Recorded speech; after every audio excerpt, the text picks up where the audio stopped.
Hello everyone, आज हम पढ़ने वाले हैं क्यू डाटा स्ट्रक्चर। अब क्यू क्या होता है? क्यू एक लीनियर डाटा स्ट्रक्चर है that store the item in first out. जो सबसे पहले आएगा वो सबसे पहले जाएगा।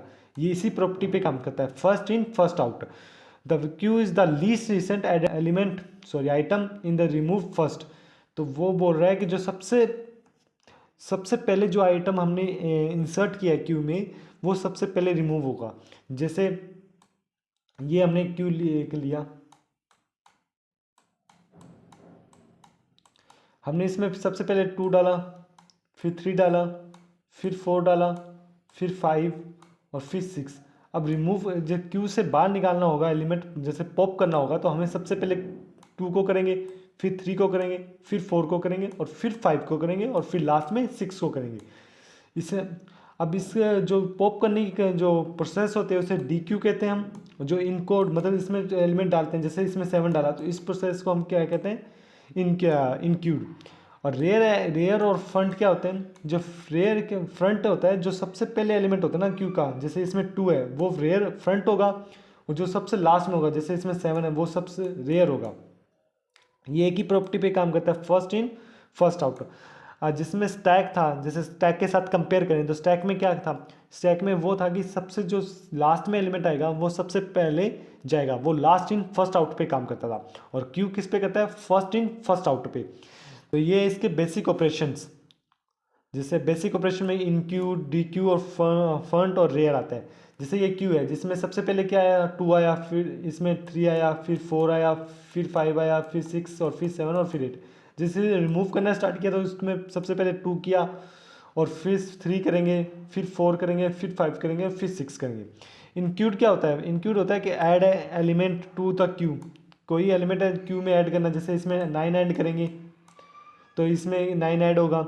If the queue is full then the set to be the overflow condition. ये ओवरफ्लो कंडीशन क्या होती है? जैसे ओवरफ्लो कंडीशन तब होती है जैसे तुम एक ये वैसे पाइथन में अकर नहीं होती, बाकी लैंग्वेज में होती है, जैसे सी प्लस प्लस जावा में। तो सी और सी प्लस प्लस जावा में क्या होता है कि हम एरे होते हैं ना, वो एरे हम फिक्स साइज लेते हैं। उस फिक्स साइज से होने के बाद एरे फुल हो गया, तो उस फिक्स साइज के बाद वो है क्या होगा?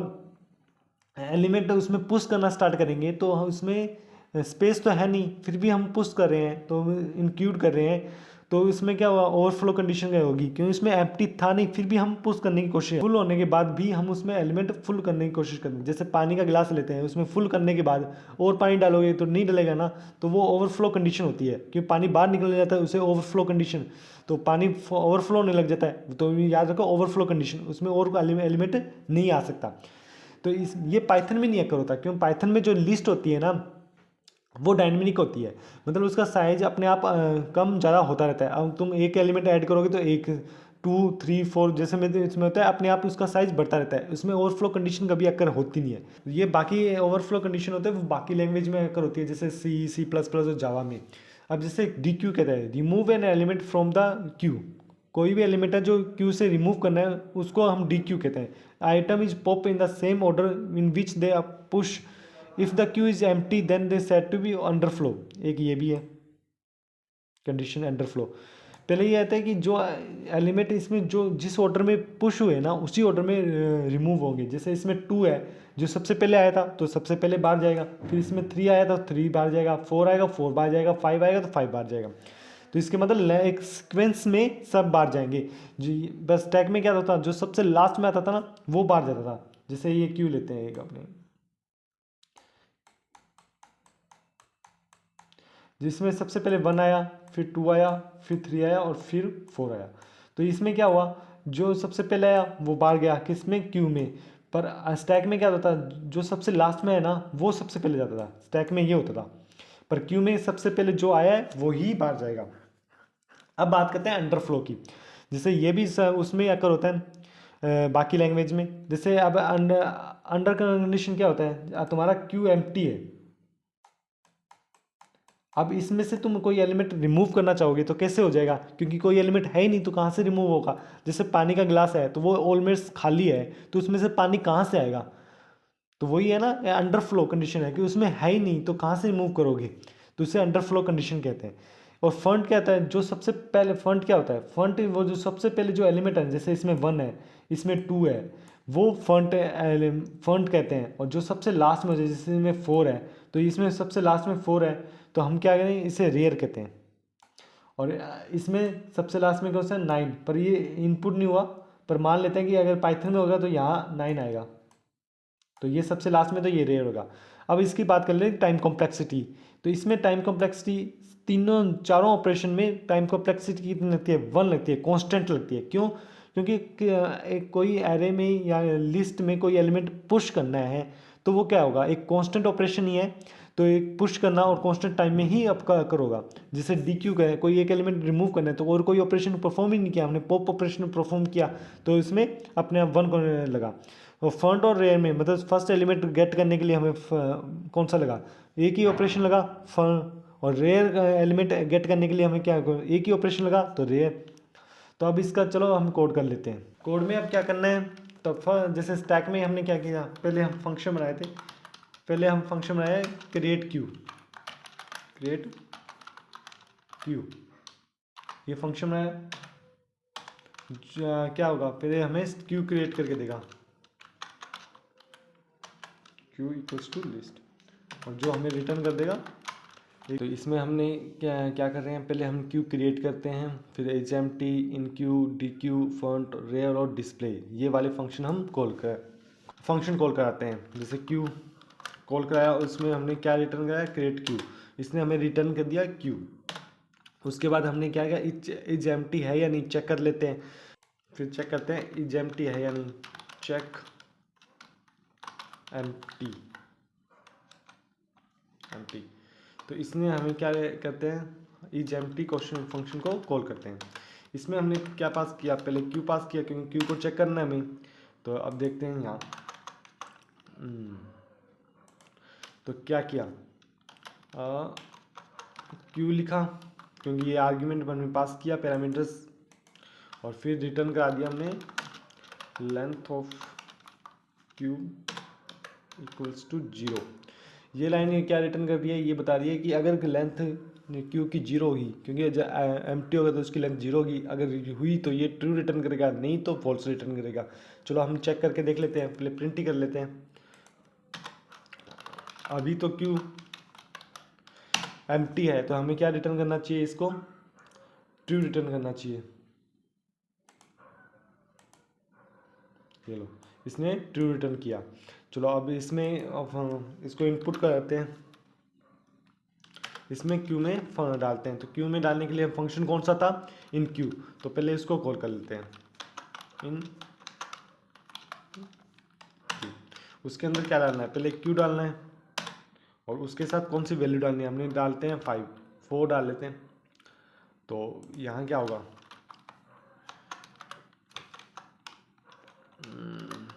Q dot value. अब क्या करना है, हमें इसमें कुछ चेक नहीं करना, सीधा क्या करना है, अपेंड करना है, क्यू डॉट अपेंड वैल्यू। अब देखते हो, अब इसमें अपेंड करने के बाद अब फिर से हम यही चेक करते हैं कि इज एम्प्टी है या नहीं।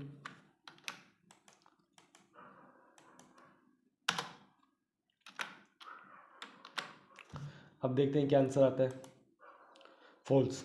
क्यों? क्योंकि अब इसमें 4 वैल्यू है, तो ये अब खाली नहीं रहा, तो अब खाली नहीं रहा। अब इसमें क्या करते हैं, डी क्यू करते हैं, नहीं पहले इन क्यू और कर लेते हैं।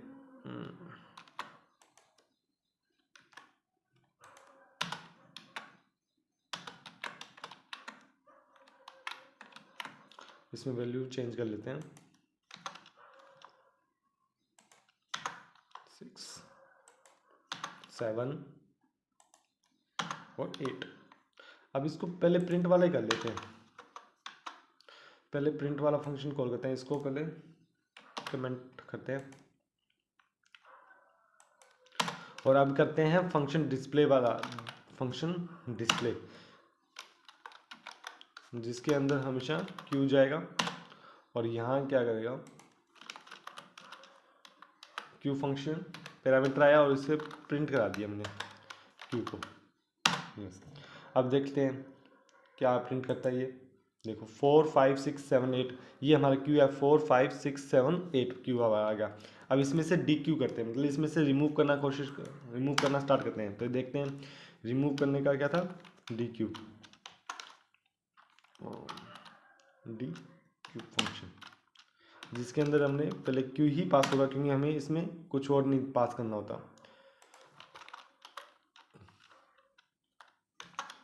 क्यू पास किया।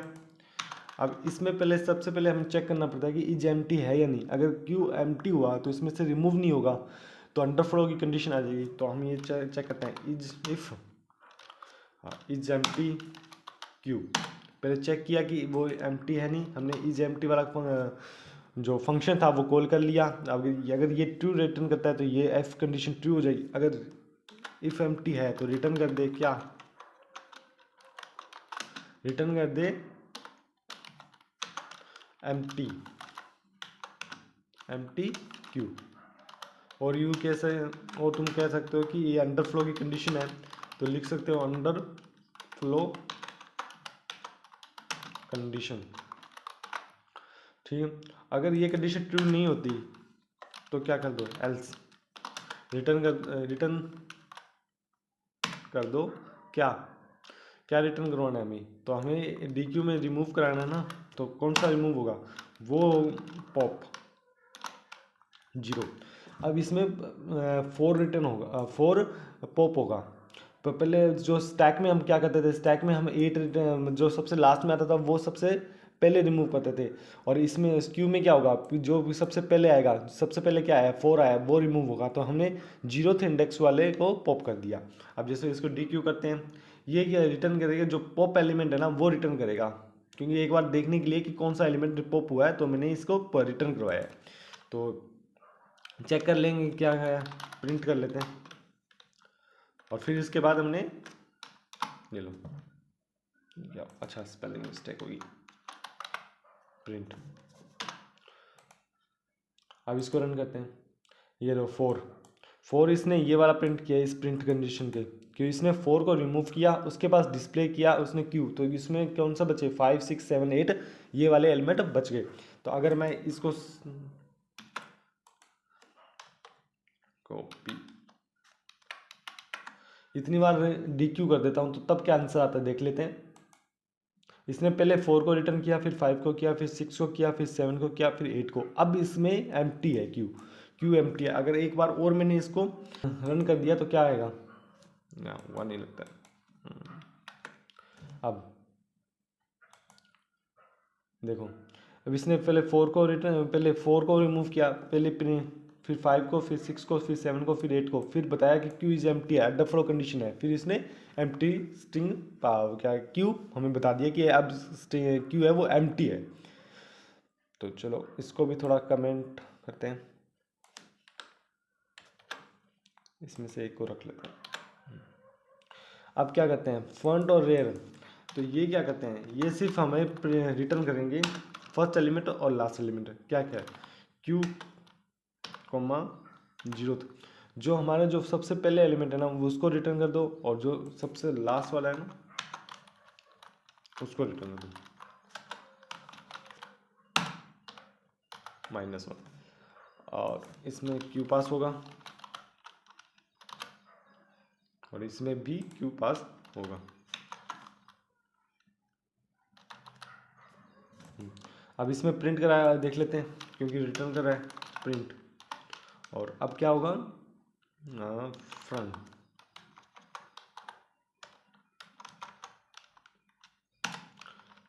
इसमें क्यू पास कर दिया। आप देख लेते इसका क्या आंसर आएगा, क्या हुआ, एरर कैसे आ गई, हाँ बस सही है। तो इसने प्रिंट डी क्यू किया, मतलब 4 को पहले इसने रिमूव किया, जो ये वाली स्टेटमेंट है डी क्यू वाली वो रन हुई 4 को, और फिर 5, जो अब सबसे पहले कौन सा एलिमेंट है 5 है, तो इसने 5 को प्रिंट किया। चलो एक बार इसको कमेंट करते हैं, अब देखते हैं। देखो 4 क्या है, जो सबसे पहले एलिमेंट था वो 4 हुआ है, तो वो इसने वो प्रिंट कर दिया। अब इसे ही रेयर को प्रिंट करवाते हैं।